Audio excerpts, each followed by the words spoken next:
Depuis 8 ans, sur Stupid Economics, nous cherchons à produire une information claire et compréhensible sur les enjeux de nos sociétés. Et le temps a toujours été à notre avantage pour que nos sujets soient renforcés par la parole d'experts ou de travaux académiques. Mais la dissolution et l'organisation d'élections législatives en 3 semaines nous privent d'un temps démocratique essentiel. Pour contribuer à votre droit d'être informé, malgré cet agenda serré, nous avons condensé tout ce que nous avons pu prendre le temps d'analyser ces 8 dernières années. Nous avons passé beaucoup de temps à analyser le logement et l'immobilier. Les rêves et les peurs qui sont liés sont vraiment très importantes. Alors la France est remplie de logements à la qualité de construction moyenne et éloignés des centres d'activité. Des logements peu chers à l'achat, mais qui peuvent rapidement devenir chers à habiter. On est solidaire par rapport à tous les problèmes d'augmentation, le carburant, enfin tout ce qui arrive goutte à goutte, mais c'est plus des gouttes à gouttes là maintenant. D'abord, il faut bien comprendre que le mode de vie de la France périurbaine est sous pression. Ce sont des modes de vie qui consomment plus d'énergie et dont les épisodes d'inflation ont exposé vraiment toute la fragilité. Ce que nous avions un peu loupé dans cet épisode, c'est que le modèle de la France des propriétaires, qui était en vogue depuis les années 60, était aussi une forme de politique industrielle. Et Violaine Girard explique qu'il s'agit d'une réponse au syndicalisme des ouvriers des villes. Une entreprise dans une zone un peu plus rurale bénéficie d'une main-d'œuvre d'employés fidèles parce que dépendante. Et d'autant plus quand ils sont immobilisés par un prêt immobilier sur 20 ans. Mais cette dépendance, justement, elle est à sens unique, comme le rappellent les fermetures d'entreprises, même encore actuelles. Quand l'emploi n'est pas une garantie, le capital immobilier est une protection vraiment importante. Et dans l'épisode sur l'héritage, nous rappelons que c'était la forme principale d'épargne des Français. Mais même ça, en fait, c'est remis en question, comme nous l'avions évoqué dans notre épisode sur l'habitat en 2050. Ce phénomène de retrait-gonflement d'argile concerne à lui seul 10 millions de logements. Chaque sécheresse coûte des milliards d'euros pour des travaux qui peuvent dépasser la valeur des bâtiments eux-mêmes. Et ça, ce n'est qu'un risque parmi d'autres. Il faut ajouter l'extension des zones inondables, l'érosion des littoraux et le déplacement des risques incendies. Et l'autre peur sur la valeur immobilière, c'est que la crise du logement pousse des populations plus pauvres à s'éloigner des centres urbains, à venir s'installer dans des zones périurbaines. Et cette peur-là, c'est que la pauvreté soit contagieuse, qu'elle rende les communes malades et infecte même les prix immobiliers. Donc la France des propriétaires a contribué à populariser des idées défendues par la droite. Et les délocalisations, la peur, la colère ont fait le reste. Depuis un an, pratiquement, on travaille sur un projet de prospective pour décrire un scénario possible de 2050. C'est un gros projet qui va être très utile pour cette partie. Parce qu'il nous a permis d'identifier clairement 3 tendances qui ont lieu en France et qu'aucun parti politique ne peut inverser. C'est 1. Le vieillissement de la population française, l'augmentation des impacts des changements environnementaux et la combinaison des deux, le ralentissement de la croissance économique. On a déjà parlé de l'influence de la population sur le futur d'un pays. Si la France n'est pas le pays le plus vieillissant d'Europe, c'est pas non plus un truc à prendre à la légère, parce que ça a des impacts vraiment de partout. Sur l'électorat, sur l'économie, sur le marché du logement. Aujourd'hui, une personne de 80 ans peut compter sur l'aide de 2,4 personnes de 55 ans, contre 1,3 en 2040. Ces chiffres ont le mérite de montrer assez simplement qu'il ne sera pas possible de prendre soin de nos parents comme eux s'occupent des leurs. La solution des partis centristes était le recul de la retraite. Mais plus récemment, il y a eu la phrase d'Emmanuel Macron sur le réarmement démographique, qui est une des idées présentées par l'URN comme une solution au vieillissement de la population. Figurez-vous, créons ensemble des emplois industriels à haute valeur ajoutée et qui croient aussi qu'encourager la démographie, figurez-vous, c'est un levier fondamental. N'en déplaise à nos collègues d'en face qui veulent combler le déficit d'enfants avec l'immigration, vous voyez, là aussi nos projets diffèrent. Toutes les ambitions sociales de son pays, de notre pays, ne sont possibles que par la natalité. Il faut bien comprendre qu'il y a une différence entre une politique qui permet aux personnes d'avoir le nombre d'enfants qu'elles souhaitent et celle qui compte sur une hausse de natalité assez importante pour contrebalancer le vieillissement de la population dans 15-20 ans. Et les promesses du RN ressemblent à celles que l'on voit à l'œuvre en Hongrie. Et là-bas, ils y mettent vraiment les moyens et les discours. Nous aimerions que nos filles considèrent que le paroxysme de l'accomplissement de soi est de nous faire des petits-enfants. Cette politique nataliste avec des mesures économiques assez fortes va par contre clairement à l'encontre du droit des femmes et pour tenter d'atteindre ces objectifs restreint l'accès à l'avortement. Et si avec tout ça, le taux de fertilité a un petit peu augmenté, il est loin d'empêcher le vieillissement et chaque année, la Hongrie voit sa population diminuer.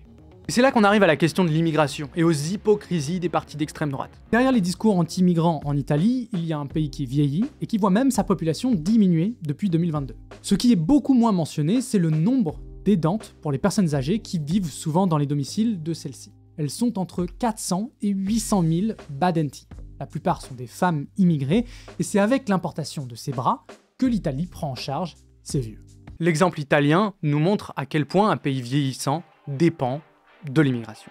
Mais le projet de réduire les droits des immigrés, c'est aussi la possibilité pour les individus et les entreprises d'exploiter et de contourner le droit du travail sans avoir besoin de délocaliser. Et malgré leurs engagements très forts contre l'immigration, le Rassemblement national a été surpris en train de déposer un amendement limitant les contrôles d'embauche illégales dans les entreprises agricoles. Un phénomène qui existe en France, et outre le fait que l'esclavage est inacceptable, c'est aussi une manière de mettre les travailleurs français en compétition avec de l'esclavage moderne.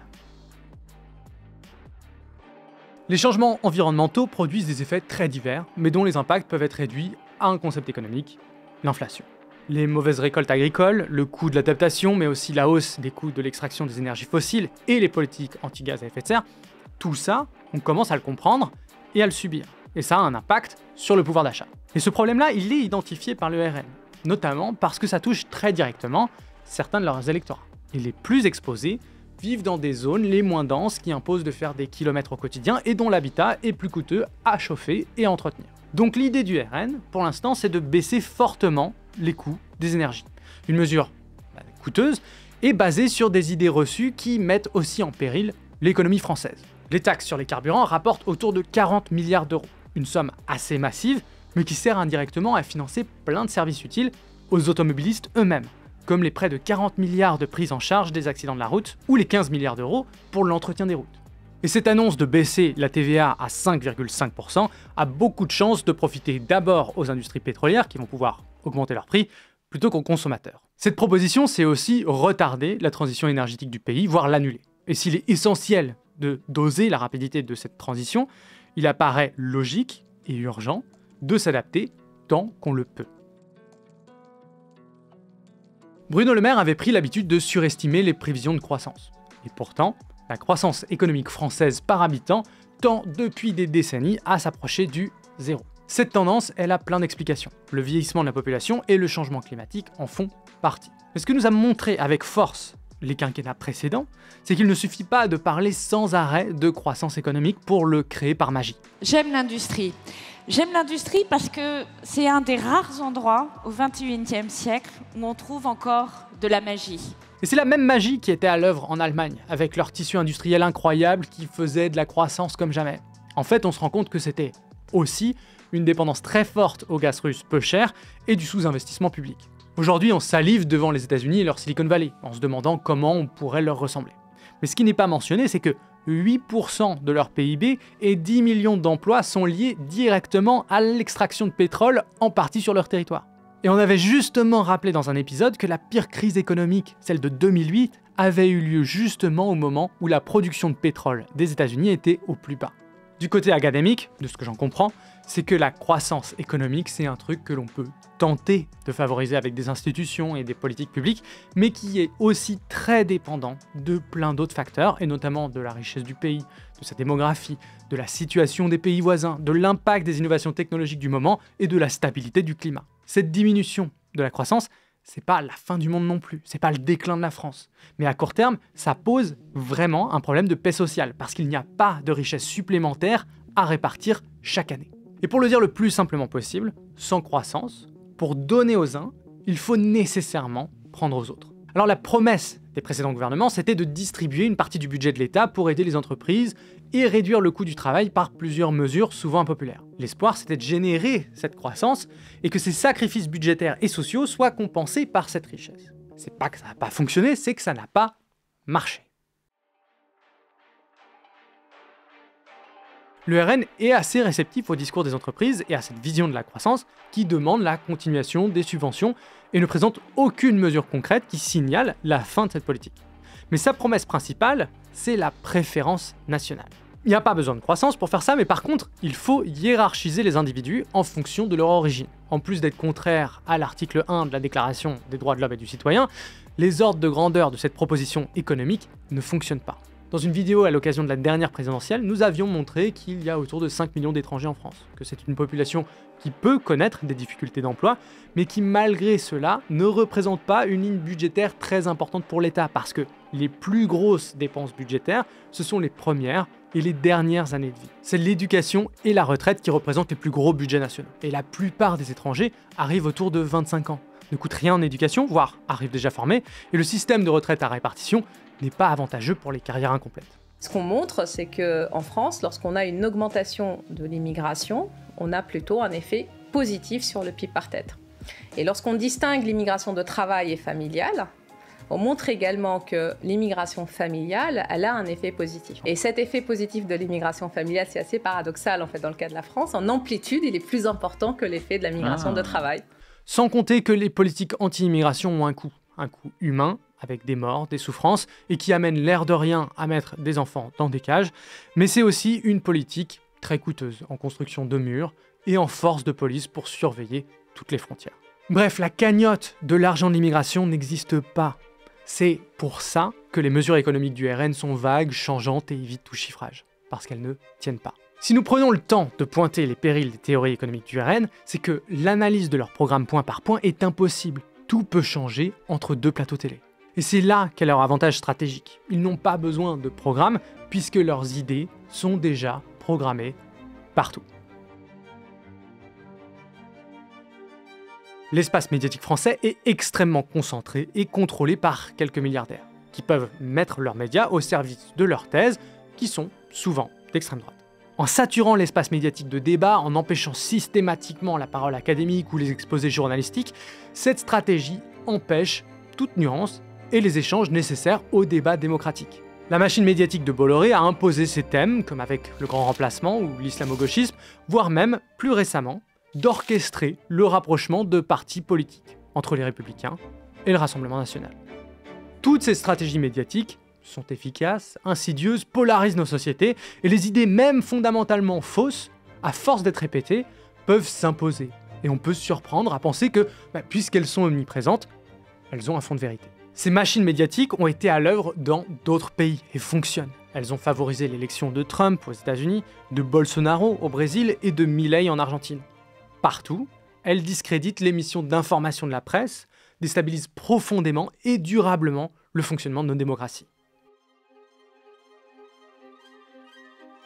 L'intensification des crises sociales et les réponses gouvernementales que nous avons régulièrement documentées comme étant insuffisantes voire inexistantes, ignorant systématiquement les rapports alarmistes sur le climat, le logement, l'énergie et la concentration médiatique, ont favorisé les idées d'extrême droite.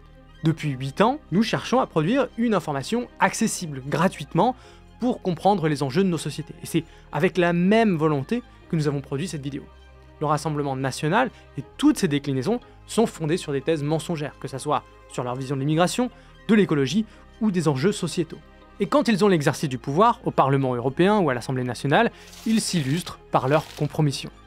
Mais ces compromissions ne doivent pas faire oublier qu'il s'agit avant tout d'un mouvement fondamentalement antidémocratique, qui s'attaque à l'égalité des droits, de la presse, aux droits humains en promouvant des thèses racistes et xénophobes, et qui entretient et nourrit des milices qui menacent et agressent physiquement des personnes en se basant sur leurs origines, leurs orientations sexuelles et leurs opinions politiques. Si le 7 juillet l'extrême droite arrive au pouvoir, le journalisme indépendant et les initiatives, comme la nôtre, seront directement menacés. Mais ce sera d'autant plus le cas des minorités qui sont et seront désignées comme responsables de tous les maux de la société. Nous aurions préféré ne jamais avoir à faire cette vidéo, mais la gravité de la situation et tout ce que représente notre travail sur Stupid Economics nous impose de rappeler notre engagement contre le Rassemblement national et ses idées. Et nous continuerons à le faire.